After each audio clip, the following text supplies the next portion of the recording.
Et justement, plus que 2 jours avant l'ouverture partielle de nos frontières, en attendant, les hôtels convertis en centres de quarantaine payants apportent les dernières retouches avant de reprendre une activité commerciale d'un autre genre. Cela après plusieurs mois de fermeture au public. L'hôtel Beachcomber à Trou-aux-Biches en fait partie. 26 villas ont été mises à la disposition des visiteurs qui arrivent à partir du 1er octobre. En parallèle, la formation du personnel se poursuit. Le mot d'ordre, les gestes barrières doivent être scrupuleusement observés. Même la gestion des déchets a été pensée. Incursion dans l'univers d'un hôtel du New Normal avec Shivani Venkatachelam. Il est midi et on arrive à l'entrée principale de l'hôtel. La porte est verrouillée à double tour. Ce n'est qu'à partir du 1er octobre que les clients vont utiliser cette entrée. Géraldine Koenig, Chief Officer Operational Excellence, nous accueille. Elle est en pleine formation avec le personnel. Après la formation, elle nous emmène visiter la zone de quarantaine.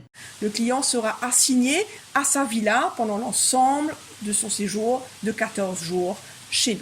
Donc nous aurons donc un service au niveau des repas qui sera servi donc au devant de la porte de la chambre de la villa, que ce soit breakfast, déjeuner, thé et dîner.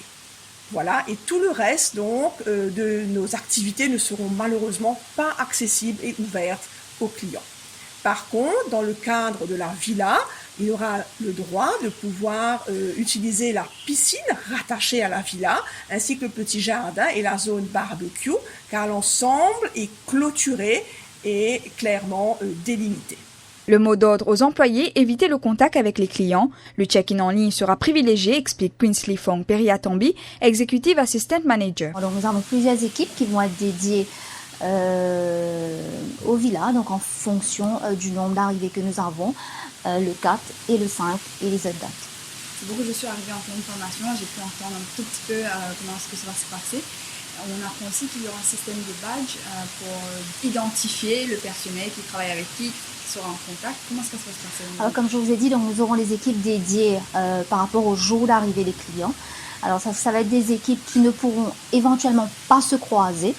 Et pour pouvoir définir ces équipes-là, donc ils auront des badges avec des couleurs différentes pour pouvoir identifier. Donc l'équipe qui prendra en charge les clients qui vont arriver le 4 et le 5, ils seront attitrés. Donc ils vont être attitrés d'une couleur spécifique.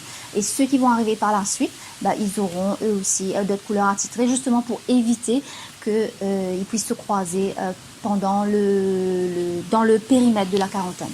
Une vingtaine d'employés seront amenés à travailler à partir du 4 octobre. Pour Stéphane Lagesse, directeur de l'hôtel, il est important de rassurer le personnel. Au niveau de la gestion des déchets, il nous explique le plan établi. Et nous avons la chance d'avoir au Trou-aux-Biches des multiples cuisines. Donc nous avons une cuisine de production qui a été établie et une cuisine pour le débarrassage de ces ordures, on va dire, et ce sera mis dans une cuisine qui sera dédiée uniquement pour ça, le sale. Et comment est-ce que vous allez séparer au niveau du personnel qui va rester, qui va rentrer chez lui? Alors nous avons le protocole du front of house, donc les artisans qui vont dans les opérations à même avec les clients, et puis le back of house, donc les artisans qui, eux, n'auront pas affaire aux clients directement. Donc ces deux parties-là sont très bien séparées pour assurer justement qu'il n'y ait pas de contamination entre ces deux équipes qui vont travailler à l'hôtel. Il s'agit à la fin de la journée de tout mettre en œuvre pour relancer le secteur, mais aussi pour assurer la sécurité de tout à chacun.